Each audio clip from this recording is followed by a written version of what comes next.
Hello दोस्तों, कैसे हैं आप लोग। मेरा नाम है मैं हूं। इस वीडियो में हम लोग करने वाले हैं एमक्यूपी का पार्ट नंबर 2। ये सेट नंबर 2 है। सेट नंबर 1 हमने ऑलरेडी कर लिया, अपलोड कर दिया। आपने रिक्वेस्ट किया कि सेट नंबर 2 भी चाहिए सर, तो ये रहा आप लोगों के लिए सेट नंबर 2। तो हम सॉल्व करने जा रहे हैं मॉडल क्वेश्चन पेपर या mock test paper set number 2 of CMA final IDT paper number 19। तो इनडायरेक्ट टैक्स का हम सेट नंबर 2 करेंगे। आप अज्यूम कर सकते हो कि आपका पेपर कुछ इसी पैटर्न में आएगा जो सेट नंबर 1 और सेट नंबर 2 में क्वेश्चन पूछे गए।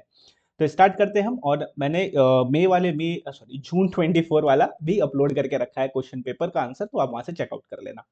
तो स्टार्ट करते हैं हम सेट नंबर 2 के साथ, एमक्यूपी का पार्ट नंबर 2। तो सबसे पहले हम स्टार्ट करते हैं सेक्शन नंबर 1 यानी एमसीक्यू के साथ। तो जल्दी से बताओ मैक्सिमम रेट आईजीएसटी का कितना होना चाहिए। तो जो बच्चे 20% बोल रहे हैं, आप गलत बोल रहे हैं। 20% नहीं होता है, मैक्सिमम रेट कितना होता है 40%। 40%। अच्छा, किन किन लोगों को एनुअल रिटर्न लगाना पड़ेगा। हर एक लोगों को एनुअल रिटर्न लगाना है जो रजिस्टर्ड है। तो every registered person need to file an annual return in GST. Assessment mean process of determining tax liability in accordance with the provision of the act, which include कितने प्रकार के assessment होते हैं, self assessment, scrutiny assessment, reassessment, provisional assessment, सारे प्रकार के assessment होते हैं। So the answer will be all of the above. Okay.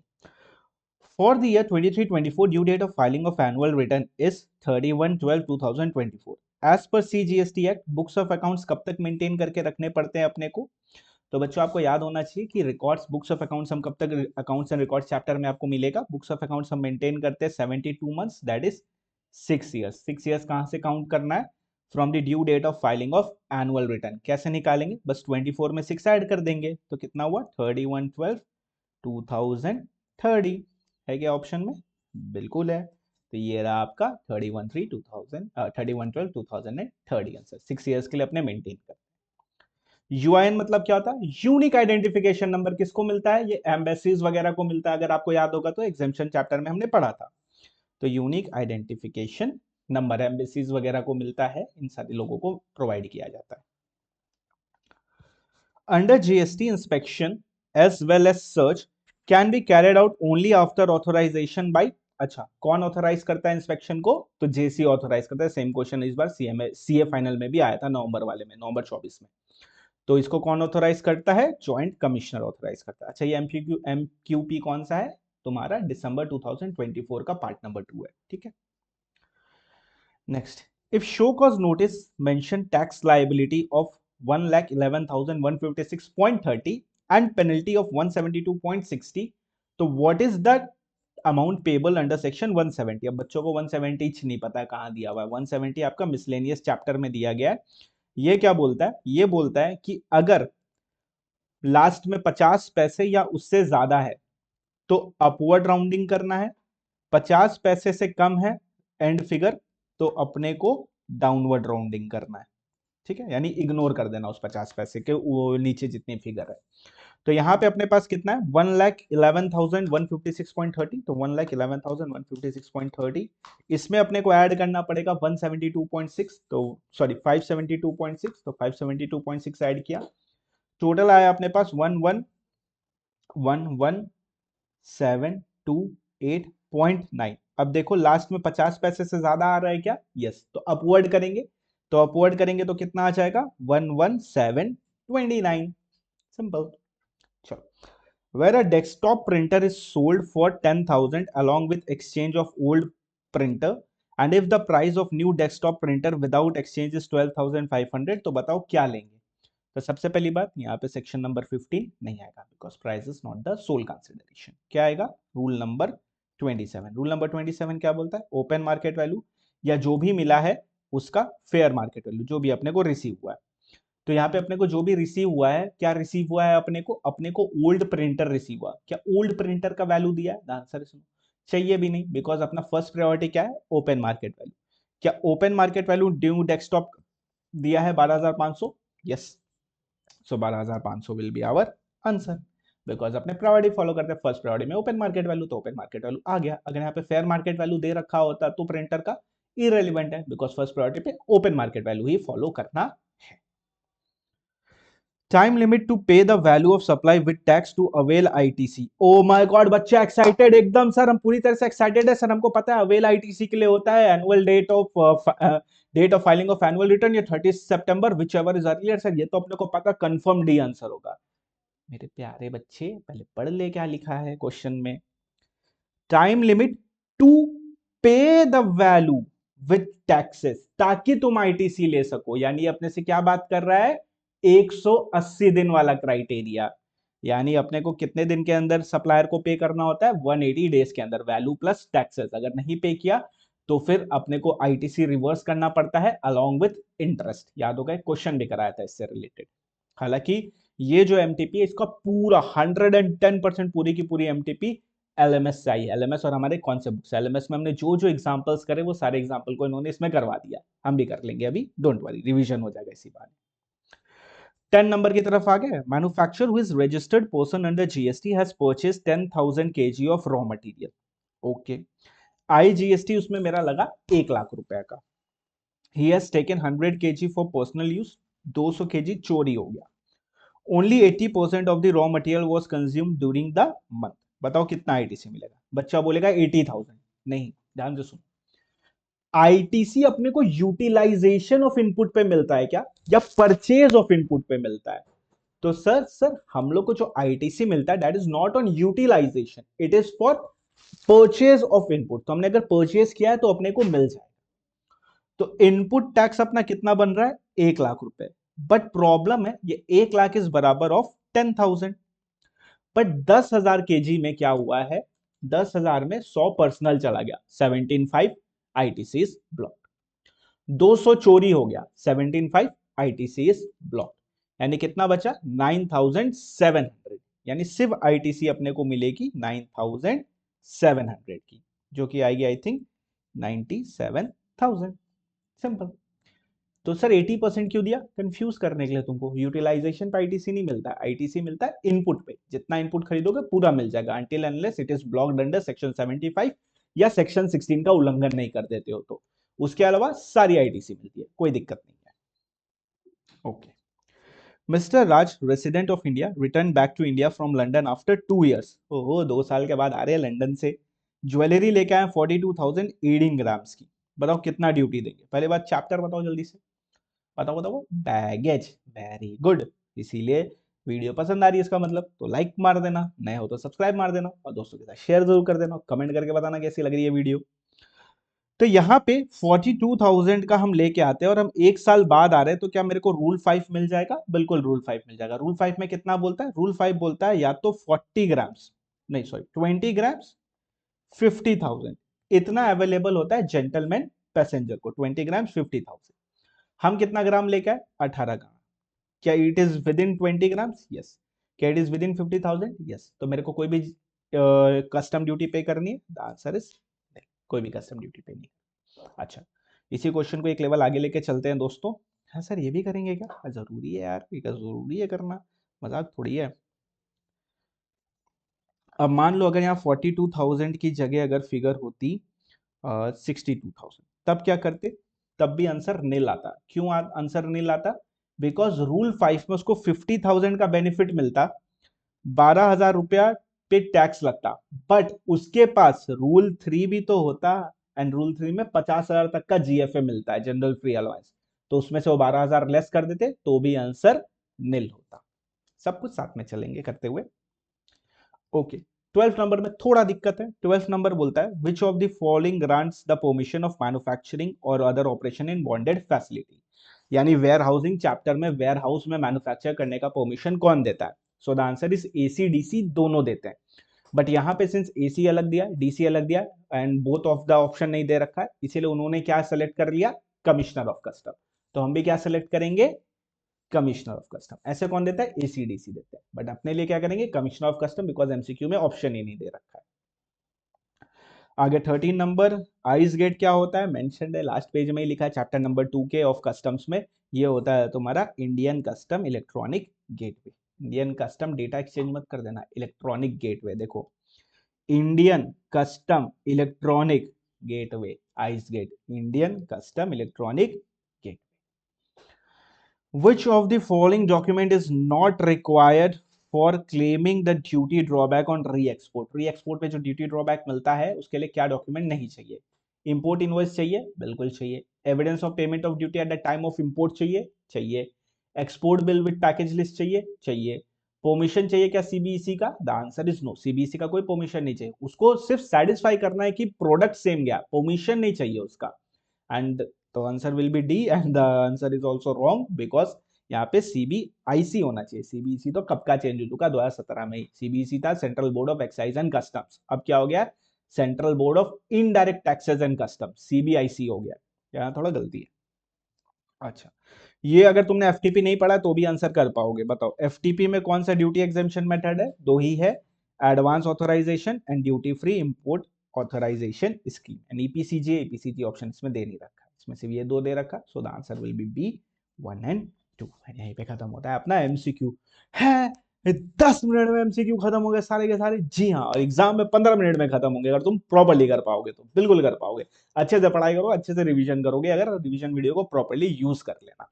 And जो जो इंपॉर्टेंट टॉपिक्स बताए वही सारे आते हैं एग्जाम में, भूलना नहीं, उसको अच्छे से फोकस करना।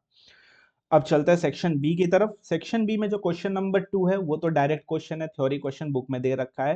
कंसोलिडेटेड ई वे बिल, ये अपने ऑलरेडी पढ़ चुके हैं। कंसोलिडेटेड ई वे बिल आता है अपना ईडब्ल्यूबी 02 में, दो बार कंसोलिडेशन होता है। सबसे पहला कंसोलिडेशन कौन करता है? जब एक ट्रक में बहुत सारा माल जा रहा है और सारा माल 50,000 रुपए से कम है, तो किसी ने ई वे बिल जनरेट नहीं किया होगा, तो सबका ई वे बिल एक साथ कंसोलिडेट करेगा ट्रांसपोर्टर, और कंसोलिडेटेड ई वे बिल ईडब्ल्यूबी 02 में जनरेट करेगा। ये कब करेगा? जब इंटर स्टेट मूवमेंट होगा तब करेगा, एंड रेलवेज पे ये एप्लीकेबल नहीं होता है। दूसरा कंसोलिडेशन कब होता है? जब बहुत सारे लोगों ने ई वे बिल दिया तो ट्रांसपोर्टर एक कंसोलिडेटेड ई वे बिल बना देगा, सेम लाइक आवर रिजल्ट, तो ये होता है consolidated e way bill. What are the salient feature of QRMP? तो ये इंपॉर्टेंट है, ये आप पढ़ लेना इसका, तो आप समरी पूरा क्यूआरएमपी चैप्टर का भी लिखाओगे तो भी आपका काम हो जाएगा। नेक्स्ट आते हैं क्वेश्चन नंबर 3। ये क्वेश्चन तो बहुत ही ज्यादा इजी है, क्वेश्चन नंबर 3, ठीक है। Calculate the taxable value for transportation of goods by railway with in India. अब इसके लिए जो आपको आना चाहिए ना, वो आना चाहिए exemption. What are the goods that are transported by railway are exempt? बताओ। है सर याद नहीं आ रहा है, थोड़ा जोर डालो दिमाग में। जीटीए चैप्टर खोलो जाके, देखो उसमें लिखा हुआ है क्या? Milk, organic manure, newspaper, magazine, fertiliser, defence material for defence material, military का defence, relief material for victim, वो सारी लिस्ट जो थी ना, वही है रेलवे के लिए भी। है सर हम नहीं मानते, ऐसा आप कैसे बोल सकते हैं? आप तो कुछ भी बोल देंगे, हम लोग सब कुछ मान लेंगे क्या? आप दिखाइए हमको, बुक में दिखाइए, बुक में दिखाइए। पहली बात तो बुक में सब है, ऐसा एक भी पॉइंट नहीं है जो बुक में नहीं है। ये देखो, अगर गुड्स को ट्रांसपोर्ट करोगे रेलवे से, वेसल से या जीटीए से, ये सारी गुड्स तो एग्जेम्प्ट है, किसी को जीएसटी नहीं देना पड़ता है। चलो आ जाओ वापस यहाँ पे आते हैं हम। तो देखो इसमें अच्छा लिस्ट एक बार रिवाइज कर लो। Defence equipment, relief material for victim, milk, salt, food grain, flour, pulse, rice और शुगर नहीं होता है इसमें, fertiliser, newspaper, magazine, agriculture produce, इसके अलावा और कुछ भी नहीं। शुगर नहीं होता, याद रखना, फ्लो फ्लो में मत कर देना। तो क्या transport of postal mail by post bag, क्या ये उसमें कवर था? The answer is no. तो क्या ये टैक्सेबल है? यस, तो ये वैल्यू सप्लाई में आएगा। हाउस होल्ड इफेक्ट आएगा। पेट्रोलियम प्रोडक्ट आएगा। सब पेट्रोल पे तो जीएसटी नहीं लगता है, हाँ बिल्कुल सही, एकदम सही बोल रहे हो, बट ट्रांसपोर्टेशन ऑफ पैसेंजर पे तो पेट्रोल पे तो लगता है। मतलब भाई, एक ट्रांसपोर्टर अगर पेट्रोल को ट्रांसपोर्ट करेगा तो वो ट्रांसपोर्ट चार्जेस लेगा, उस चार्जेस पे तो जीएसटी लगेगा ना, पेट्रोल पे नहीं लगेगा। ट्रांसपोर्टेशन चार्जेस पे तो लगेगा, तो 25 लाख ट्रांसपोर्टेशन चार्जेस है, इस पे तो लगेगा ही। फिर relief material to flood affected, तो रिलीफ मटेरियल फॉर विक्टिम पे नहीं लगेगा।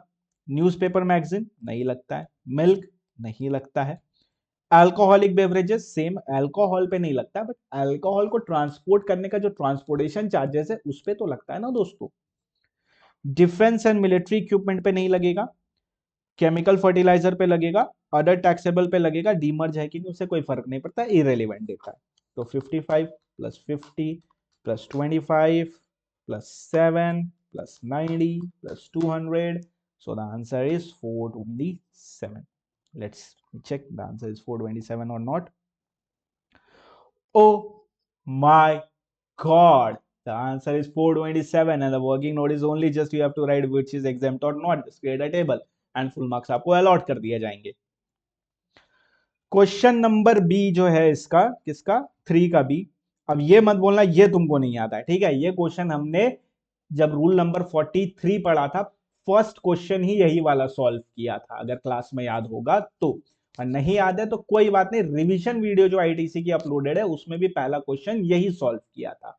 सर एक और बार दिखा देते तो, चूंकि हम लोग फॉर्मेट भूल चुके हैं रूल नंबर 43 का। रूल नंबर 43 एंड 42 का क्या फॉर्मेट दिया था? Put the figure get the answer. बस यू नीड टू आइडेंटिफाई कौन सी फिगर कहां पुट करनी है, ठीक है। तो स्टार्ट करते हैं बी से। प्रजा industry is a manufacturing company registered under GST. It's a manufacturer of two taxable product X and Y. दो taxable product हम बनाते हैं, and product Z जो है वो exempt है। XYZ का टर्नओवर दे रखा है 2 लाख, 10 लाख, 12 लाख, टोटल टर्नओवर हो गया 24 लाख रुपए का। अब तक आप लोग समझ गए क्या होने वाला। चलो स्ट्रेट अवे इधर ही आ जाते हैं। एंड आपको याद है हमने इसके लिए क्या किया था? हमने 3 कॉलम बनाए थे, अगर आपको याद होगा तो। नहीं याद है कोई बात नहीं, अभी देख लो, इस वीडियो को देख लो, सीख जाओगे। यहीं पे रूल नंबर 43 भी सीख जाओगे। दिस इज रूल नंबर 43 वाला, ठीक है। देखो अपने को चाहिए सबसे पहले 3 कॉलम चाहिए, ठीक है। सबसे पहले कॉमन क्रेडिट का कॉलम, ये कैसा कॉमन क्रेडिट है? ये रहा कॉमन क्रेडिट का कॉलम। फिर अपने को चाहिए इनएलिजिबल क्रेडिट का कॉलम, इनएलिजिबल क्रेडिट का कॉलम। एंड देन अपने को चाहिए amount credited to electronic credit ledger का कॉलम। 3 कॉलम बना लो, चलो फटाफट। चलो बना लिया सर हमने, फटाफट बस इसमें डाल देते हैं। सबसे पहले mister A purchase machine A purchased on 1/4/2024 exclusively used for non business purpose। Non business purpose के लिए जा रहे तो 17.5 में जाएगा, 17.5 मतलब कॉलम नंबर 2 में जाएगा, तो 19,200 कॉलम नंबर 2 में चला जाएगा। It is an ineligible credit. Next वो अपने को बोलता है मशीन बी हमने परचेज करा है exclusively used in manufacturing of ZRS। ZRS मतलब इसका आईटीसी अपने को मिलता है, तो 38,400 वाले कॉलम ये जाएगा लास्ट वाले कॉलम में। तो 38,400 इसका आईटीसी मिलेगा, तो इसको क्रेडिट कर दिया हमने इलेक्ट्रॉनिक क्रेडिट लेजर में। Next machinery C purchase on 1/4/2024 for all the 3 products, यानी common, this is a common capital goods. तो कॉमन कैपिटल गुड्स इज 96,000 का अपने पास जीएसटी पेड है, तो 96,000 एंड 96,000। देखो फर्स्ट कॉलम में क्यों डाला? बिकॉज कॉमन क्रेडिट है। लास्ट कॉलम में क्यों डाला? बिकॉज एक बार इलेक्ट्रॉनिक क्रेडिट लेजर में पूरा डाल देते हैं, फिर E/F इंटू C2 का फॉर्मूला यूज करके रिवर्स करते हैं, ठीक है। मशीनरी डी को हमने परचेज किया 1/4/2022, यानी आज से 2 साल पहले, जेड के लिए, यानी आज से 2 साल पहले एग्जेम्प्ट के लिए परचेज किया था। तो बताओ आज से 2 साल पहले हमने इसको कौन से कॉलम में डाला होगा? सेकंड वाले, इनएलिजिबल, क्योंकि ना तो ये कॉमन था ना तो ये अलाउड था, क्योंकि एक्सक्लूसिवली एग्जेम्प्ट के लिए यूज हो रहा था, एक्सक्लूसिवली एग्जेम्प्ट के लिए यूज हो रहा था, इसलिए ये अपना पड़ा हुआ था कॉलम नंबर 2 में आज से 2 साल पहले। अब 2 साल बाद 1/4/2024 को क्या हुआ? इस मशीन को हम यूज करेंगे for the manufacturing of product X and Y. X and Y दोनों के मैन्युफैक्चरिंग के लिए अब हम इसको यूज करने वाले 2 साल बाद, यानी अब ये कॉमन में जाएगा। सर कॉमन में कैसे जाएगा? तो कीवर्ड मिस कर रहे हो मेरे प्यारे बच्चों, ऑल्सो। ऑल्सो मतलब अब जेड के लिए भी यूज होगा, एक्स के लिए भी होगा, वाई के लिए भी होगा।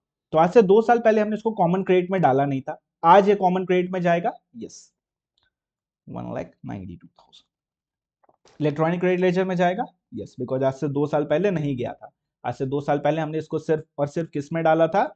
हमने इसको सिर्फ और सिर्फ इस वाले कॉलम में डाला था, इनएलिजिबल में। अब मेरी बात ध्यान से सुनो, अगर हम इसको पूरा का पूरा इलेक्ट्रॉनिक क्रेडिट लेजर में डाल देंगे तो ये गलत नहीं हो जाएगा? बिकॉज 2 साल तो ये सिर्फ एग्जेम्प्ट के लिए यूज हुआ था, तो वो 2 साल वाला हिस्सा अपने को निकालना है। कैसे निकालते हैं? वर्किंग नोट में जाएंगे, add to output tax liability निकालेंगे। 1,92,000 है, इसमें 5% पर क्वार्टर करके अपने आउटपुट टैक्स में ऐड कर देते हैं। 2 साल मतलब कितने क्वार्टर दोस्तों? 8 क्वार्टर। तो कितना हो गया? 1,92,000 इंटू 5% इंटू 8, तो 76,800 जो होगा ये हमारा चला जाएगा आउटपुट टैक्स लाइबिलिटी में। सिर्फ वर्किंग नोट में आएगा और कुछ भी नहीं होगा। इसका वर्किंग नोट बनेगा, आपको याद होगा तो हमने ऑलरेडी किया था। अब आते हैं मशीन ई की तरफ। मशीन ई को हमने परचेज किया था 1/4/2021 में, अब ये एक्स एंड वाई सिर्फ के लिए यूज होता था, यानी टैक्सेबल के लिए यूज होता था। अब अगर ये टैक्सेबल के लिए यूज होता था सिर्फ और सिर्फ, तो ये कौन से कॉलम में गया होगा आज से 3 साल पहले? तो ये ऑलरेडी क्रेडिट लेजर के कॉलम में चला गया होगा, ऑलरेडी चला गया होगा क्रेडिट लेजर के कॉलम में 3 साल पहले। अब आज क्या हो रहा है, ऑल्सो जेड के लिए यूज होगा, यानी ये वाला प्रोडक्ट अब जेड के लिए भी यूज होने वाला है, तो कॉमन में जाने वाला है। तो पहले बात तो कॉमन के कॉलम में तो जाएगा ही जाएगा, 2,88,000 डाल दिया। इन एलिजिबल में नहीं जाएगा। क्या ये इस वाले कॉलम में आएगा क्रेडिट लेजर के? जल्दी बताओ दोस्तों। वेरी वेरी गुड सर, नहीं आएगा, बिकॉज आज से 3 साल पहले हमने ऑलरेडी इसको क्रेडिट लेजर में डाल दिया था। दोबारा क्रेडिट लेजर में डालेंगे तो 2 बार आईटीसी मिल जाएगी, बट आईटीसी तो एक ही बार मिलनी है अपने को, तो ये दोबारा क्रेडिट लेजर में नहीं जाएगा। ओके, दैट्स इट, खत्म दोस्तों। तो इलेक्ट्रॉनिक क्रेडिट लेजर का टोटल बता दो कितना हो गया, 192, 96,000, 38,400, हमारा टोटल बना 3,26,400। ये अपने को मिल जाएगा, बट इसी के साथ साथ 2 साल पुराना वाला जो होगा वो आउटपुट टैक्स लायबिलिटी में ऐड हो जाएगा, तो नेट हो गया। अब कॉमन क्रेडिट कितना है, 96,000 प्लस 192 प्लस 288, तो ये हो गया अपना 576। अब 5,76,000 जो होता है, इसमें हम अज्यूम करते हैं कि इसका पूरा 5 साल की लाइफ होती है। 5 साल मतलब मंथली अगर करें तो 60 मंथ्स, तो हम टीएम निकालेंगे, 576 डिवाइड करेंगे 60 से, तो डिवाइड किया हमने 60 से, तो आया 9,600। अब हम क्या करेंगे, अब हम निकालेंगे टीई, कैसे निकलेगा, ई बाई एफ इंटू टीएम। ई मतलब क्या हो गया, एग्जेम्प्ट का टर्नओवर, एग्जेम्प्ट का टर्नओवर जल्दी बताओ कितना है, 12 लाख।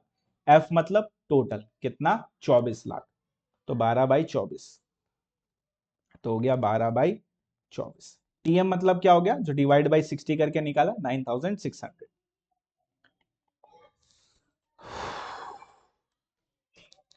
तो ये 48,000 जो होगा, 4,800 जो होगा, ये आउटपुट टैक्स लाइबिलिटी में ऐड हो जाएगा। तो क्या क्या ऐड होगा आउटपुट टैक्स लाइबिलिटी में, 76,800, 4,800, एंड क्रेडिट लेजर कितना मिलेगा अपने को, आईटीसी कितनी मिलेगी, 3,26,400। याद है एमटीपी 1 में इसका एक क्वेश्चन किया था रूल 42 का, जहां पे हमने सीखा था किस तरह ऐड करके फिर लेस करते, वही सेम फॉर्मेट यहाँ पे भी यूज करना है।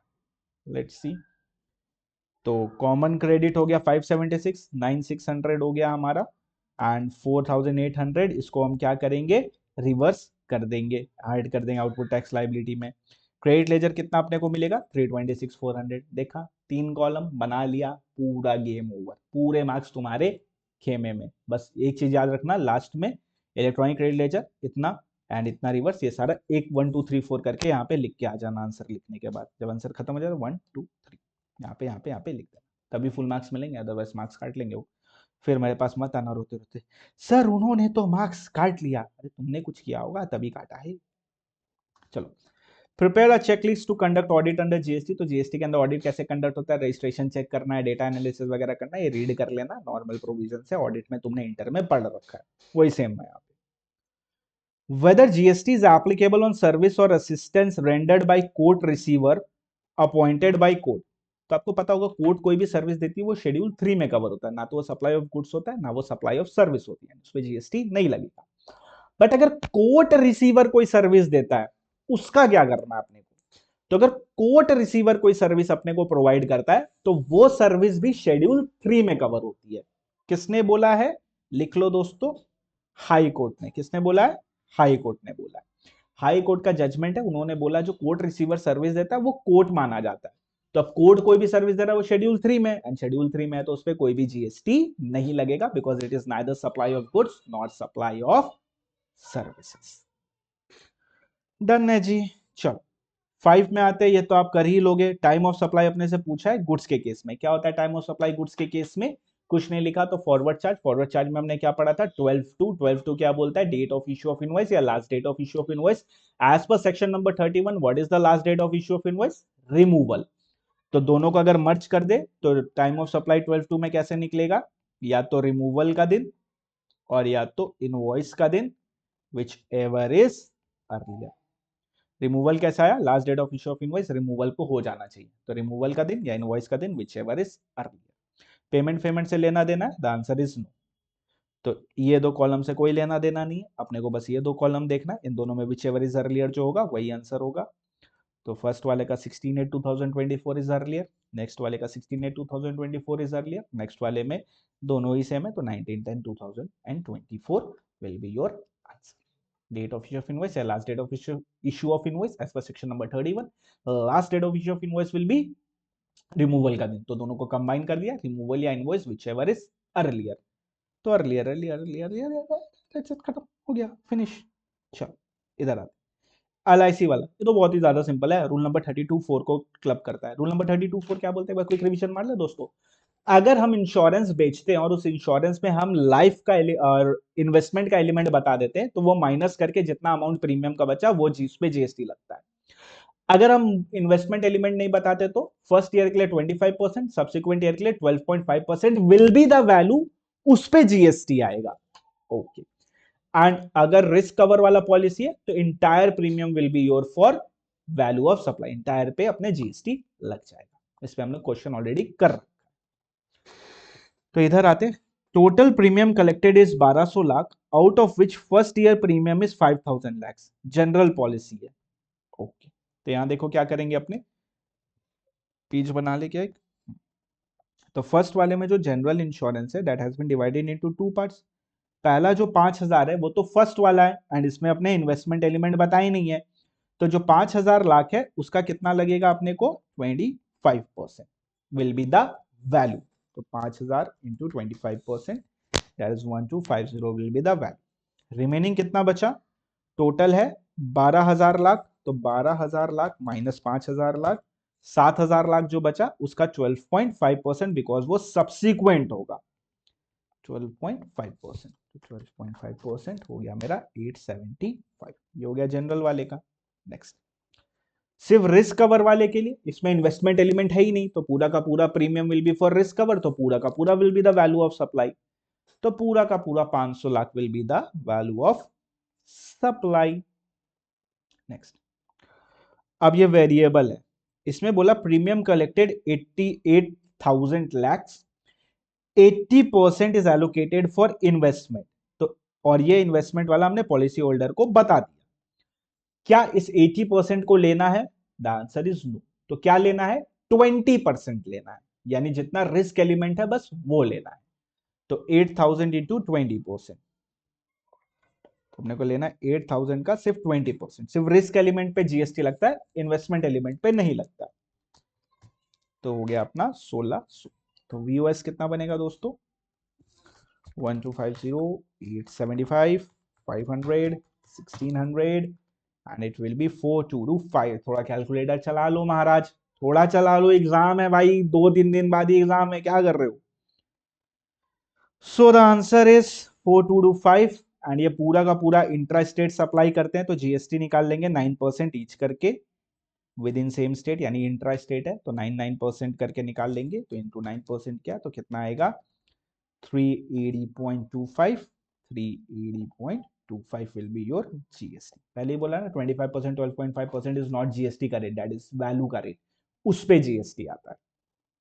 ओके, एंड जो लोग ये वीडियो जून के लिए देख रहे हैं भैया, क्लासेस ले लियो, क्लासेस आ चुकी है, मिस मत करना, इस बार अमेंडमेंट बहुत ज्यादा है।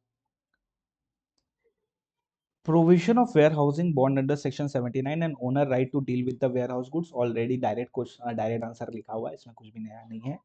सेस से रिलेटेड क्या क्या provision and various incentives related to cess, ये तुमको जीएसटी, कस्टम और एफटीपी मर्ज करके इसका आंसर तुमको लिखना पड़ेगा, अलग से नहीं मिलेगा इसका आंसर, तो तुम इसको रीड कर लेना यहीं से। आते हैं क्वेश्चन नंबर 7 की तरफ। Mr. Vijay, an Indian entrepreneur, went to London to explore new business opportunity on 1/4/2023।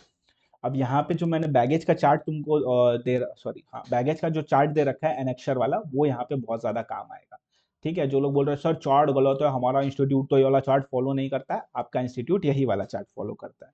Sir कौन सी चार्ट की बात कर रहे हैं, इस वाले चार्ट की बात कर रहे हैं, ऑलरेडी शेयर किया हुआ है, ये चार्ट तुम्हारा इंस्टीट्यूट भी फॉलो करता है, तो इस क्वेश्चन से तुमको इस बात का अंदाजा मिल जाएगा। His wife also joined him in London on 1/12/2023. Following details are submitted by them with custom authority on their return to India.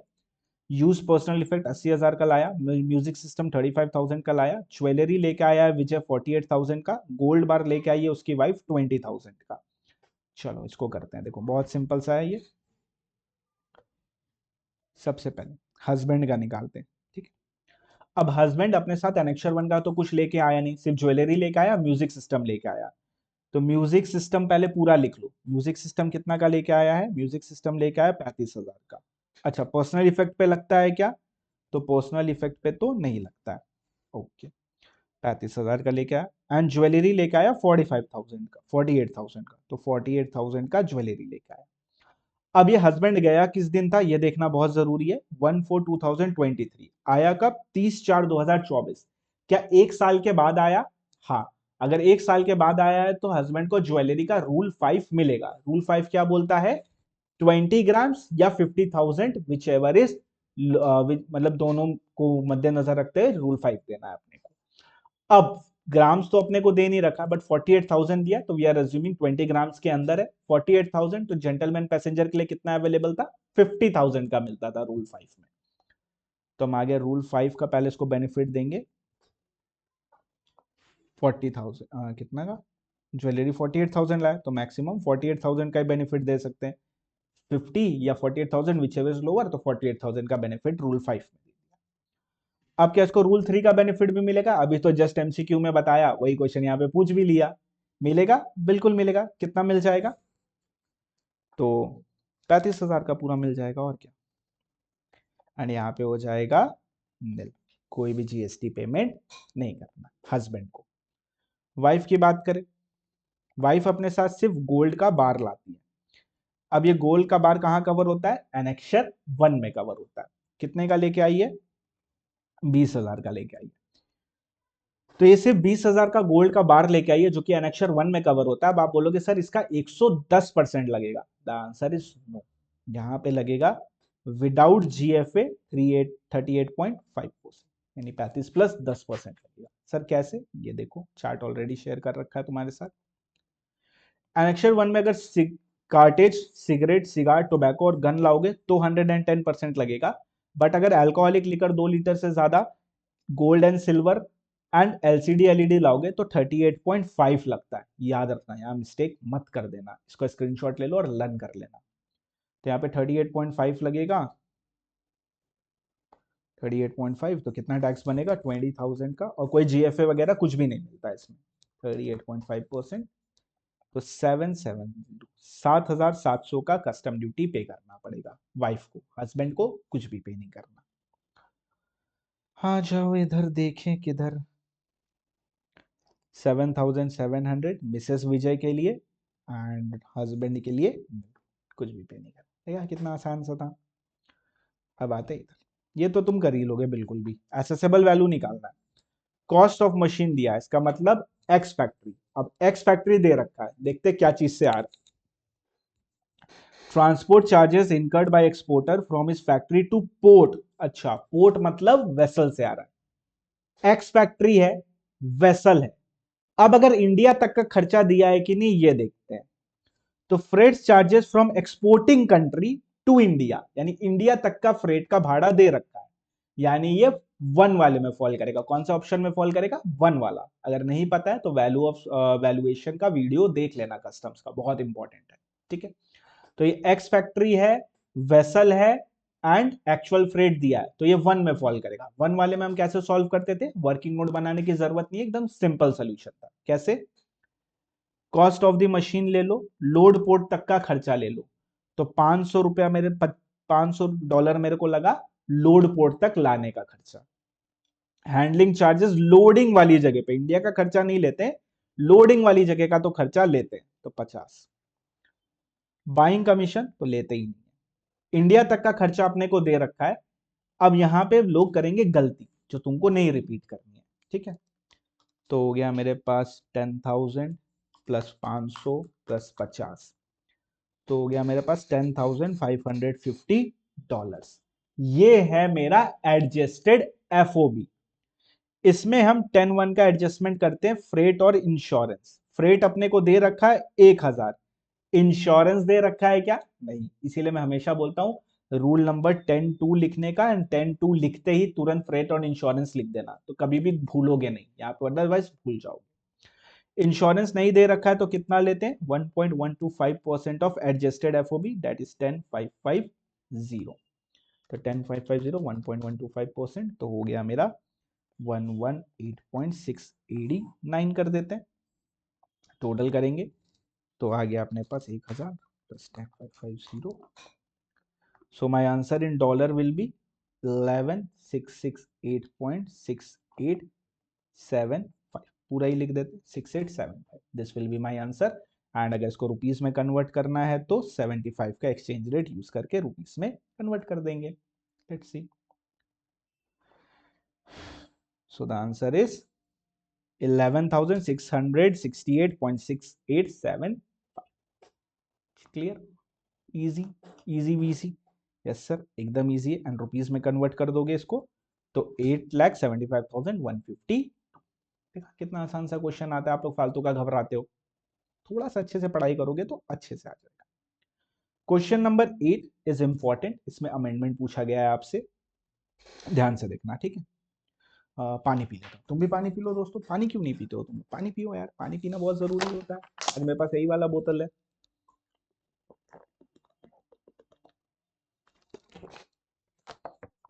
Sir आपका काला वाला बोतल कहाँ गया? ये वाला ले आया आज, ठीक है। चलो, Kamal and Company manufactures customized product at its unit situated in Rajasthan. Cost of production of for Kamal and Company for 1000 product is 20 lakh rupees. अब कीवर्ड जो तुमको यहाँ ध्यान देना है वो ये देना है कस्टमाइज। बताओ प्यारो बच्चों, कस्टमाइज प्रोडक्ट मतलब क्या होता है? सर कस्टमाइज प्रोडक्ट मतलब वो प्रोडक्ट होता है जो हम अपने बाबू सोना नहीं बाबू, ध्यान से सुनो। कस्टमाइज प्रोडक्ट वो प्रोडक्ट होता है जिसको हम खुद से कस्टमाइज करवाते हैं, यानी वो मार्केट में वैसा नहीं मिलता है, हमें उसको वैसा बनाना पड़ता है। तो क्या जो हम प्रोडक्ट बना रहे हैं वो मार्केट में अवेलेबल है क्या? The answer is no. इसको हम खुद बना रहे हैं। कमल मैन्युफैक्चर करता है कस्टमाइज्ड प्रोडक्ट। कॉस्ट है उसका 20 लाख रुपए। अब इस प्रोडक्ट को अपने फर्दर प्रोसेस करना पड़ता है सेल के लिए, and for this purpose product are transferred from its Rajasthan unit to another unit in Punjab. तो मेरा राजस्थान में एक यूनिट है, उससे हमको पंजाब भिजवाना पड़ता है इसको फर्दर प्रोसेसिंग के लिए। अब पंजाब में जो मेरा यूनिट है तो वो यूनिट मेरा डीम्ड डिस्टिंक्ट पर्सन हो जाएगा एज पर सेक्शन नंबर 25। इसको अगर हम भिजवा रहे हैं विदाउट कंसिडरेशन तो क्या डीम्ड सप्लाई बनेगा एज पर शेड्यूल 1? यस। क्या जीएसटी आएगी? यस। वैल्यू कैसे निकालेंगे? तो वैल्यू निकालने के लिए डीम्ड डिस्टिंक्ट पर्सन को कर रहे, तो वैल्यू आएगा रूल नंबर 28। रूल नंबर 28 क्या बोलता है? रूल नंबर 28 बोलता है सबसे पहले देख लो क्या फुल आईटीसी अवेलेबल है क्या, तो ओपन मार्केट वैल्यू नहीं है तो 90% of like kind and quality ले लो, वो भी नहीं है तो फिर तुम ले लो like and kind and quality जितना तुम करते हो वो वाला ले लो, और अगर वो भी नहीं है तो रूल 30 और 31 ले लो। ओके, अब ध्यान से देखो। सबसे पहली बात, कस्टमाइज्ड मतलब क्या होता है? कस्टमाइज्ड मतलब होता है कि हम स्पेशली इसको बना रहे अपने लिए। Punjab unit, apart from processing its own product, engage in processing of similar product of other person who supply the product of same kind and quality, and thereafter sell this processed product to wholesaler. No factory in the neighbor area which are engaged in same business as that of Punjab unit. ये तो मेरे को पहले से ही पता था।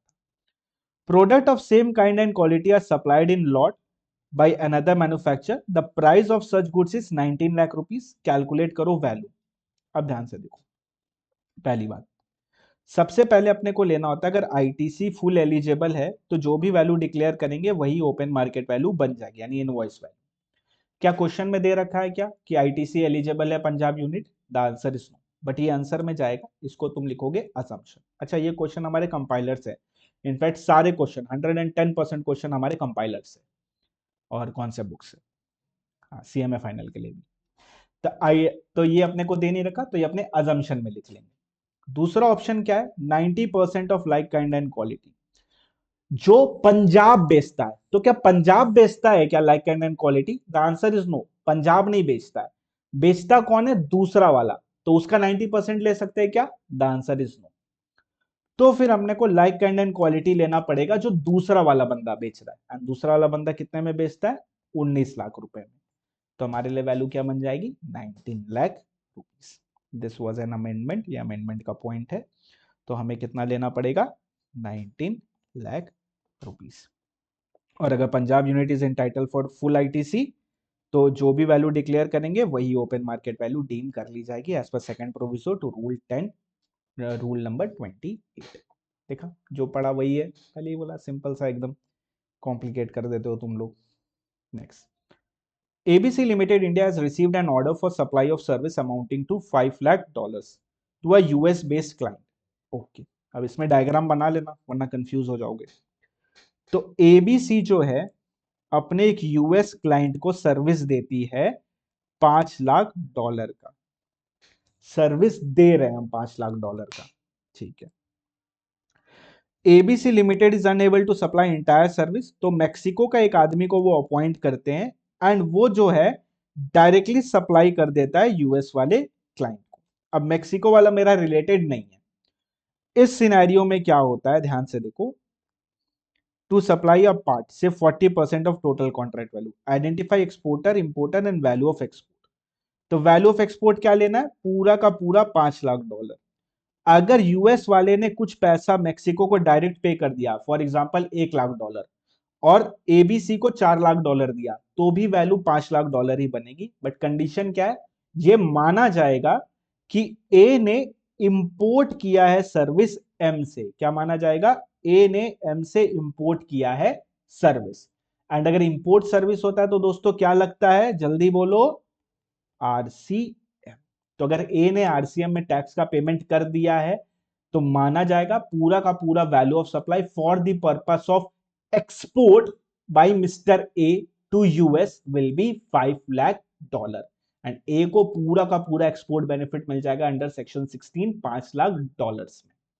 भले ही M को कुछ रुपया मिला, कुछ रुपया ए को मिला, फर्क नहीं पड़ता, प्रोवाइडेड जितना एम का चार्जेस है, जो एम चार्ज करेगा ए को, उस पे आरसीएम का पेमेंट ए को कर देना, because it will be import service. ये भी हमने ऑलरेडी पढ़ रखा है, वो भी एकदम डिट्टो सेम एग्जांपल कर रखा है। तो ABC limited shall be the exporter of the service for the entire value, पूरा वैल्यू अपने लेंगे, भले ही कुछ पेमेंट उसको कर दिया गया, फर्क नहीं पड़ता है।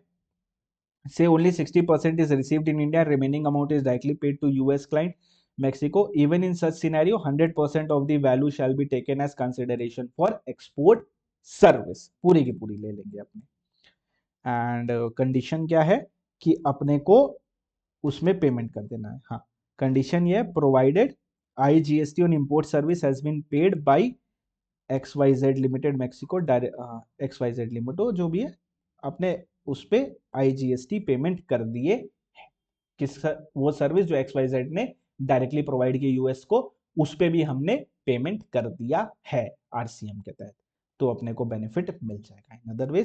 In other words, the export benefit will be available for the total realization of convertible forex by ABC Limited and XYZ Limited Mexico, provided RCM में टैक्स का पेमेंट कर देना, मेक्सिको का जितना भी बिल बनता है उस पे। सो दैट्स इट दोस्तों, यहां खत्म होता है आपका MTP2। आशा करता हूं आपको बहुत ज्यादा मजा आया होगा इस MTP को करने में। 1 और 2 हमने दोनों कवर कर लिया, बहुत अच्छी तरीके से कवर कर लिया है। कोई भी डाउट्स वगैरह होगा तो नीचे कमेंट कर देना, वीडियो को लाइक कर देना, शेयर कर देना, सब्सक्राइब कर देना। That's it for today, thank you very much for joining in दोस्तों, एंड जय श्री राम। बिट्स का अगर चाहिए होगा तो मेरे को बोलना, बिट्स का भी मैं MCQ तुमको दे दूंगा, ठीक है। अगर समय होगा तो मेरे को बता दो, तो मैं जल्दी से बना दूंगा, ठीक है। चलो बाय बाय, टेक केयर, जय Shri Ram, all the very best. अच्छे से पढ़ाई करो, बहुत अच्छे मार्क्स आएंगे, बिल्कुल भी घबराना नहीं। एंड न्यूमेरिकल्स पे फोकस करना। न्यूमेरिकल्स मतलब हो गया फॉर्म नंबर, पेनल्टी एंड तुम्हारा DES वगैरह, ये सारी चीजें CMA फाइनल में पूछा जाता है, तो इस पे अच्छे से फोकस करना। चलो बाय बाय, टेक केयर।